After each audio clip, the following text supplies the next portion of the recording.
Então, falar um pouco sobre o caso e a fisiopatologia e a abordagem desse tipo de paciente, né?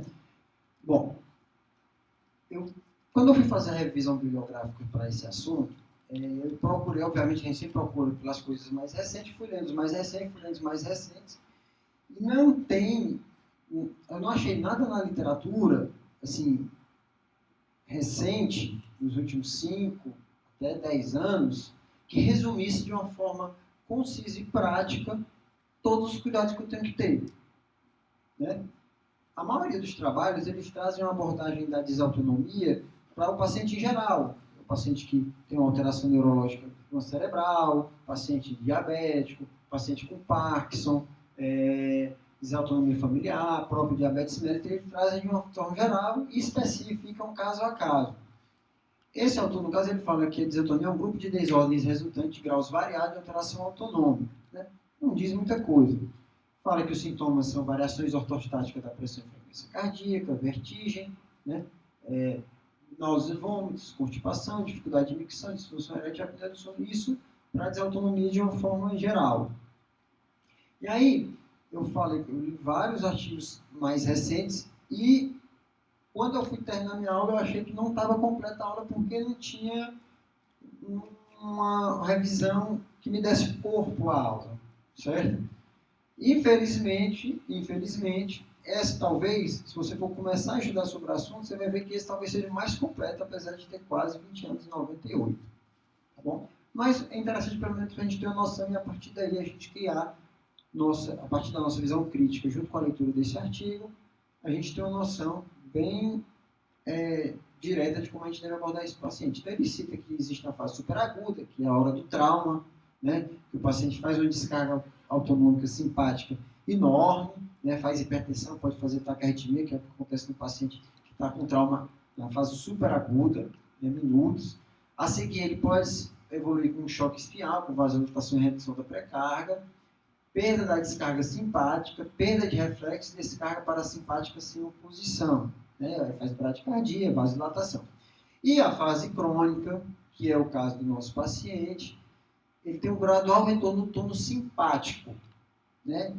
Porém, esse tônus simpático, quando eu vou explicar para a aluna ou para a própria paciente, eu explico que existem 2 sistemas nervosos autônomos nesse paciente. O acima da lesão, que tem influência supraespinhal, e o abaixo da lesão, que não está nem para nada. Ele vai responder àquele estímulo nocivo, ou às vezes nem tão doloroso que seria numa pessoa normal, mas, por exemplo, uma sondagem vesical, ele vai responder de uma forma hiperdinâmica, né? Hiperaumentada. Né? E aí, esse outro autor, já mais recente, ele também cita, fala da fase subaguda e fala da desregulação autonômica, com disreflexia, né? Proteção ortostática, alteração da temperatura. Esse paciente, como a doutora Teresa estava falando na discussão que a gente acabou não falando, eles têm um alto risco de hipotermia. Olha só, o paciente da gente anestesiado, ele já tem vasodilatação, já tem os mecanismos de proteção contra a perda de calor. Esse paciente, sem estar anestesiado, ele já tem essa propensão. Certo? É engraçado que na literatura fala que eles têm uma volemia diminuída, mas ele tem uma volemia, mas ele não era para ser vasodilatado. Isso é meio nebuloso ainda, certo? Quando a gente vai falar de desautonomia, vocês devem ter lido já em outros casos, a doutora Sara gosta muito desse tema, e você vai ver que a gente ainda sabe muito pouco sobre essa desautonomia. Né? Então, pode dar alteração de temperatura, sudorese, alteração gastrointestinal com redução do esvaziamento gástrico, disfunção vesical e disfunção sexual. Também, até agradecer de novo a doutora Teresa, ela ajudou muito porque direcionou até a minha aula. É importante para a gente graduar o risco desse paciente de ter uma desautonomia, uma disreflexia autonômica no perioperatório, a gente ter uma noção da altura. E quanto mais alto a lesão, mais alta a lesão, maior o risco de uma desautonomia grave, importante, levando a risco de vida. Né? Aí esse autor, ele fala justamente que você tem que fazer uma avaliação pré-operatória, motora, de 10 grupos musculares, 5 no superior e 5 no inferior, a função sensitiva a partir de 28 dermátomos, aqui os testes que você faz, C5, flexão do cotovelo, C6 do punho, e aí vai sucessivamente, para você ter uma noção do nível motor desse paciente e os dermátomos, todo mundo sabe, os dermátomos sensitivos. Mas e a função autonômica? Como é que a gente avalia? Porque o nível sensitivo e o nível motor, na realidade, o sensível serve para a gente porque a gente sabe que o paciente não vai ter dor abaixo daquela lesão. Mas e a desreflexia autonômica? Como é que eu faço para avaliar? O fato é que a gravidade motossensorial é diferente da gravidade autonômica, certo? E esse autor ele bate muito nessa questão. E não existem testes fidedignos. Ele fala que tem estudos de resposta simpática à pele que ainda se trabalha com tudo ou nada. Como foi falado também na discussão, existem lesões que são parciais. O paciente tem uma alteração motora a partir, por exemplo, a partir de L2 ou T1, sei lá, certo? Mas ele tem sensibilidade perineal, ou seja, ele tem uma lesão incompleta da medula. Esse paciente tem risco maior, aumentado, isso é meio controverso. Aí eles partiram para avaliar essas respostas, vasomotora e cidomotora da pele. Por que essas duas respostas? Porque a vasomotora é adrenérgica e a cidomotora é colinérgica, apesar de ser simpática. É aquela história de paciente atroponizado que faz hipercarbia não faz sudorese, porque bloqueia o colinérgico da sudorese. Mas é via simpática. Então você estaria avaliando as duas vias simpáticas. Só que esse autor fala que a gente ainda está na situação se responde ou se não responde, e isso poderia ser um preditor de disfunção autonômica, mas esses testes definitivamente não são tão simples de fazer para a gente avaliar. O que nos resta é a hipotensão, a manobra de Valsalva e hipotensão ortostática. E lembrar que lesão acima de T6, como era no caso clínico, tem um risco de disreflexia autonômica por ativação simpática não contraposta. E aí, esse autor de 98 que eu falei, que é o trabalho que mais completinho, apesar de ser antigo, ele fala que desreflexia autonômica seria a resposta simpática, inapropriadamente difusa, sem influência inibitória descendente. E é justamente o que essa figura mostra. Olha só. Eu tenho um aqui, ficou ruim a figura, mas aqui, ó. Estímulo nocivo qualquer, chega na medula, certo? A medula estimula, desculpa, inicia um reflexo de ativação simpática, certo? Que não sobe porque está bloqueado, certo? Essa resposta simpática leva a um aumento agudo da pressão arterial pela vasoconstrição.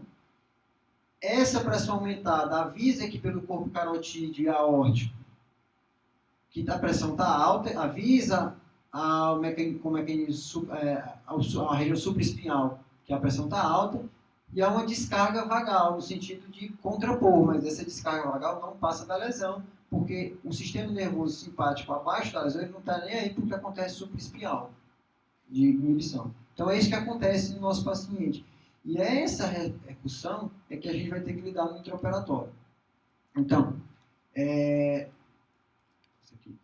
o mecanismo, então, o estímulo adenoceu por vias descendentes, os baroreceptores tendem a levar a bradicardia reflexa, né?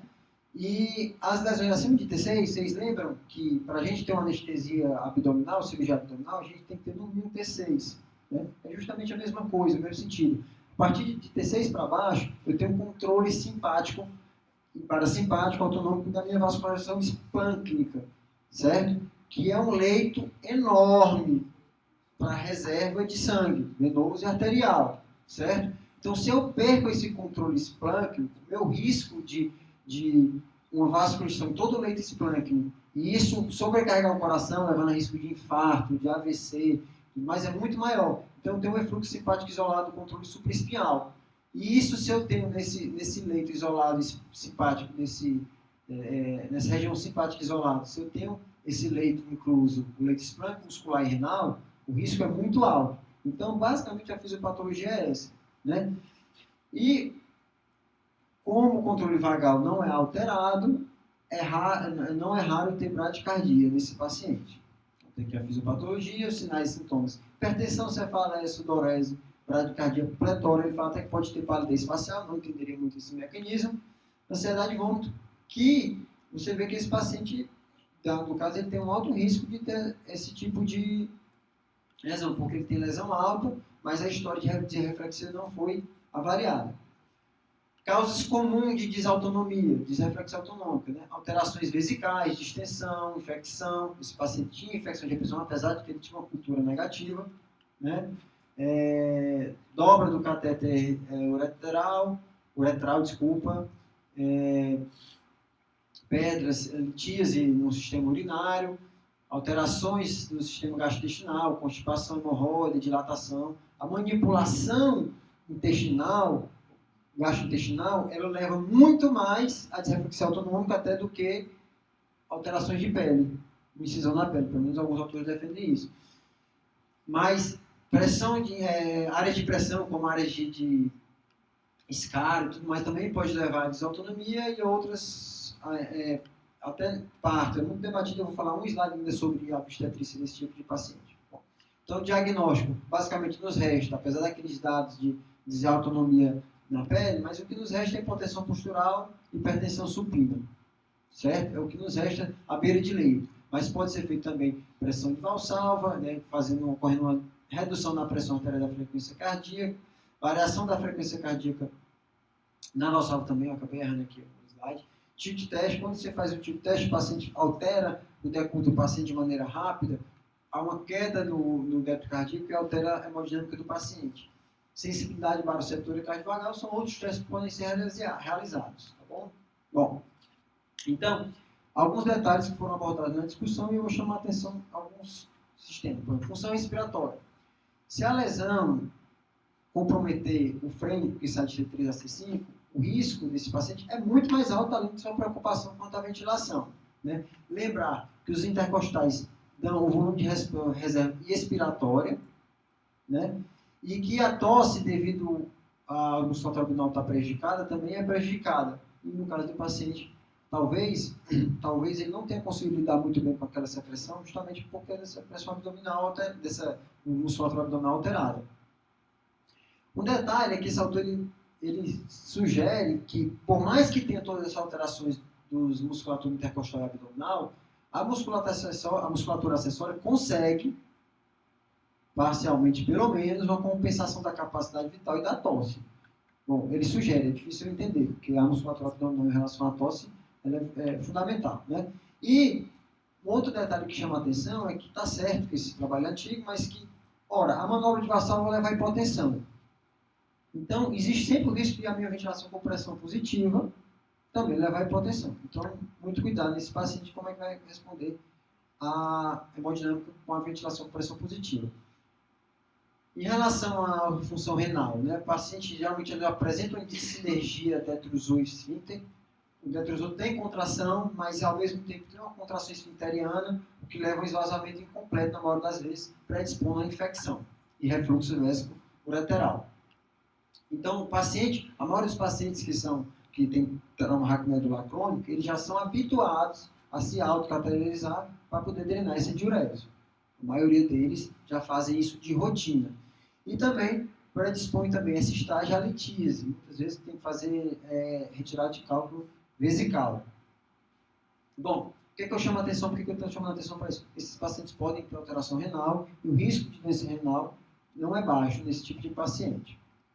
Função gastrointestinal foi abordada, foi discutido na hora da sessão clínica com o retardo do esvaziamento gástrico, e aí você vai ter que pesar entre uma indução, sequência rápida, que você não vai poder titular a medicação, e uma indução titulada, sem sequência rápida, onde você vai ter que ventilar. Nesse paciente, pelo risco de estenose traqueal, eu acho que eu defenderia mais a titulada, porque é mais fácil ele ter intercorrência por eu não conseguir ventilar por estenose do que por essa resíduo gástrico. Certo? Na função circulatória, tem uma diminuição da volemia, não sabe aqui, mas aqui tem uma chave, certo? Tem diminuição da volemia, diminuição da massa magra por consumo muscular e diminuição do volume de distribuição. E aí, tem a história da pré-hidratação, que a Camila falou, né? Sugerindo que poderia se pré-hidratar. Eu só interroguei por causa disso, porque vem de uma época que tinha muito mais essa rotina de se pré-hidratar. Mas pode ser uma conduta adequada. Obviamente, qualquer paciente que tem uma estabilidade hemodinâmica provável, eu vou ter que ter um acesso calibroso. E esses pacientes, quer seja pela diminuição da volemia, diminuição do volume de distribuição, diminuição da massa magra, eles têm uma maior sensibilidade a anestésicos, de uma maneira geral. Então, induzir com dose de um paciente, como a gente faz normalmente em paciente jovem, acaba se tornando um pouco arriscado. E como foi falado também, isso a Lili falou, que tem uma sensibilidade maior a catecolaminas, né? Então, se você for usar anestésico, pode-se dar preferência para anestésico sem vasoconstritor. Bom, ainda esse artigo antigo, mas é o que a gente tem, e aí ele sugere um checklist pré-operatório, certo? Como foi falado, e a gente vai ver que a gente falou de várias coisas nesse aspecto, desse checklist. Avaliação do nível sensitivo, se possível avaliar alguma desautonomia. A lesão é completa ou incompleta? A lesão completa leva ao maior risco de disreflexia autonômica, né? Tempo entre a lesão e a cirurgia, né? Aí ele fala aquela história até do risco de hipercalemia do succinilcolina de 3 dias até 9 meses, foi discutido. Particularmente, eu não sou favorável a fazer succinilcolina mesmo após os 9 meses. Você não vai achar na literatura algo que comprove o que eu estou dizendo, mas eu não acho adequado, tendo outras opções, né? Avaliar história de anestesias prévias, como foi feito, não de anestesia, mas de intubação, principalmente por causa da questão da estenose, né? Avaliar a via aérea, muitas vezes os pacientes têm lesões cervicais que dificultam a abordagem via aérea.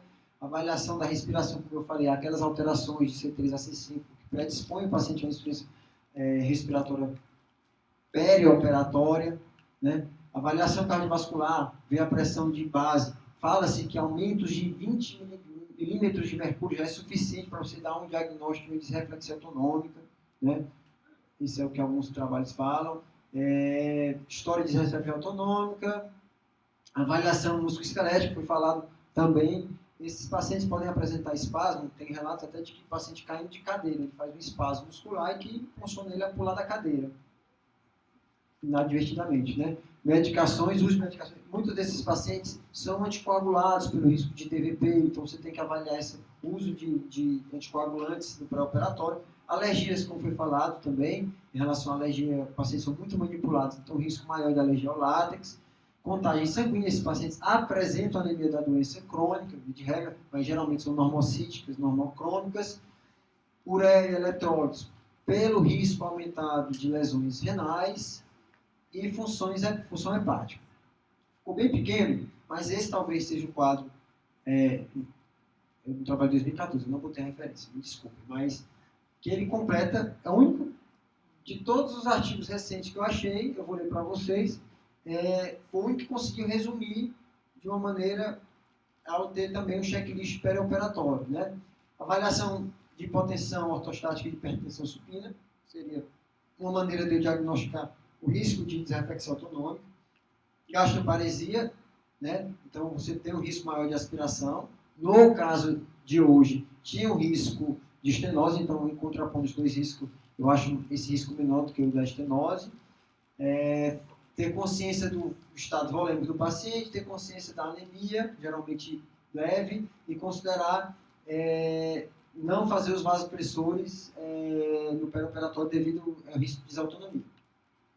Escolha de anestesia é procedimento independente, certo? Então, existem, o que tem mais na literatura de recente dando aval para se fazer bloqueio de neuroeixo nesse tipo de paciente, né? A única coisa recente que a gente tem na literatura é isso aí, porque uma abordagem de uma forma geral é difícil achar uma coisa recente. E esse aval está muito bem claro e pode ser feito, certo? Inclusive tem autores que defendem que a estabilidade hemodinâmica com bloqueio de neuroeixo é maior, né? Alguns autores defendem isso. Considerar indução em sequência rápida, já foi explicado. Considerar monitorização invasiva também foi discutido. Você vê que a gente discutiu quase tudo. Ficar atento ao posicionamento, então por isso que eu chamo a atenção na questão da paciente posicionamento de litotomia. Você pode ter uma alteração, uma crise de reflexão autonômica. Cuidado com volumes, alterações volêmicas rápidas. Esses pacientes são muito sensíveis ao volume, né?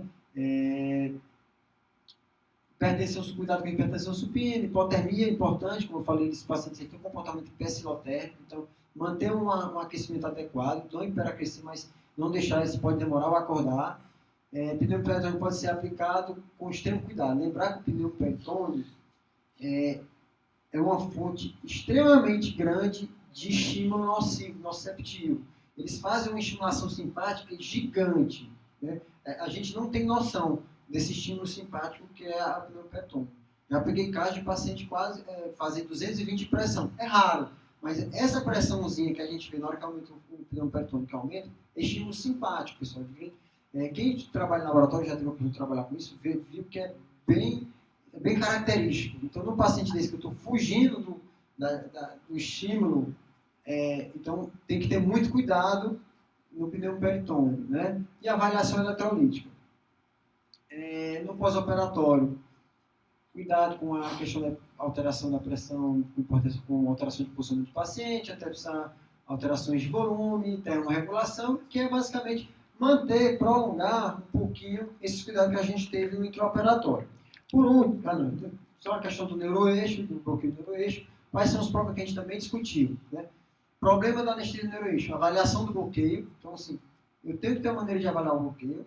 Pode não ser uma rotina sua, mas num paciente desse que eu estou com medo da desreflexão autonômica, eu tenho que ter uma maneira, e a maneira é pelos reflexos. Ele sugere aqui reflexo patelar, diminuição da espasticidade, até sinal de Babinski, né? Dificuldade técnica. Esses pacientes, não raro, fizeram cirurgias para fixar essa coluna. E se não fizeram cirurgia, eles têm um tempo de... são acamados ou são imobilizados, e muitas vezes tem alterações de artrose nessa coluna. Então, às vezes, é impossível fazer esse bloqueio, né? E, por último, atraso no diagnóstico de um hematoma de neuroeixo. Eu não vou ter como, se eu não tenho sensibilidade, eu não tenho como diagnosticar esse hematoma.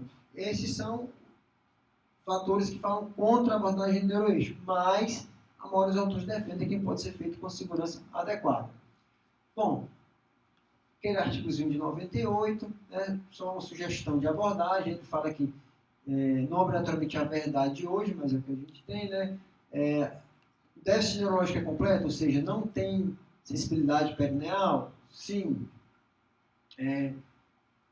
Ele fala aqui até de fazer o procedimento sob só monitorização anestésica, né? Então, assim, se você é um paciente tem um déficit completo, o paciente, a proposta é abaixo do nível da lesão, baixo risco de reflexão autonômica, baixo risco de espasmo. Então, se você tem tudo isso positivo, você vai só sedar o paciente ou só avaliar o paciente. Eu não acho adequado, certo? Eu acho que a gente tentar inibir o início de uma reflexão autonômica, que a gente sabe que é possível, eu acho mais adequado. A gente sabendo da fisiopatologia, como isso pode acontecer, como isso é inesperado e como isso pode se tornar grave, acho que não é adequado. Mas esse autor sugere que pode ser feito. Se você escolher fazer anestesia, ver se a anestesia espinhal é indicada, né, se é apropriada para cirurgia, se é preferência do paciente, que no caso até é a preferência do paciente. E aí ele fala em fazer doses baixas, né? 2 ml de bupropion hiperbárico. Lembra que você quer bloqueio autonômico, basicamente. Então você não precisa de uma dose muito alta da espinhal. Mas às vezes se você injetar um pouco mais rápido, posicionar o paciente de uma forma adequada, você consegue com esse volume bloquear o paciente, tá bom? E por último, é uma série de casos, de 9 casos em obstetrícia, no manejo de paciente com paraplegia pré-existente, né? Em resumo, nesse artigo também, talvez o que eu achei de maior, já que a gente falou de paraplegia, aproveitei para citar isso aí, que é bastante discutido na literatura. Bom, avaliação de história de desreflexão autonômica, sempre você ter essa história, né, como foi discutido. Analgesia de neuroeixo precoce em pacientes de risco. Sempre utilizar anestésico no neuroeixo. Como assim? Foi visto que muita gente tentou fazer só com opioide no neuroeixo. Não adianta nada, você não consegue fazer um bloqueio autonômico. Então tem que usar anestésico. Monitorização hemodinâmica até estabelecimento do bloqueio, né? Aqui ele fala, até sugere pressão invasiva, se for o caso, se for julgar que o risco de desreflexão autonômica é alto. Reflexo de tendão abdominal pode ser utilizado para avaliar nível, ele sugere aqui patelar e o abdominal. Considerar a pressão arterial invasiva, como eu falei. A anestesia geral de neuroeixo adequada deve ser utilizada para cesariana, ou seja, a gente não deve ter medo de anestesiar, tem que ser feito com risco alto desse paciente. E lembrar que esse paciente ainda pode confundir a desreflexão autonômica com pré-eclâmpsia, né? Dor de cabeça, hipertensão. Então, ainda é um fator diferencial desse paciente que ainda pode ser mais grave. Anestesia de neuroeixo e monitorização do pós-parto em paciente de alto risco.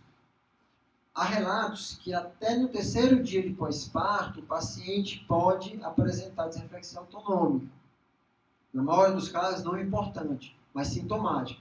Então, chamar a atenção para esse último aqui, para o nosso paciente cirúrgico, sem ser obstetra, certo? Então, no pós-operatório, esse paciente, Se você achar que o risco é alto de reflexo autonômico, você às vezes não tá, acho que não foi adequado sua analgesia, você quis poupar algum analgésico com medo de algum efeito colateral, o que quer que seja, então você vai ter que monitorizar esse paciente de uma forma mais prolongada.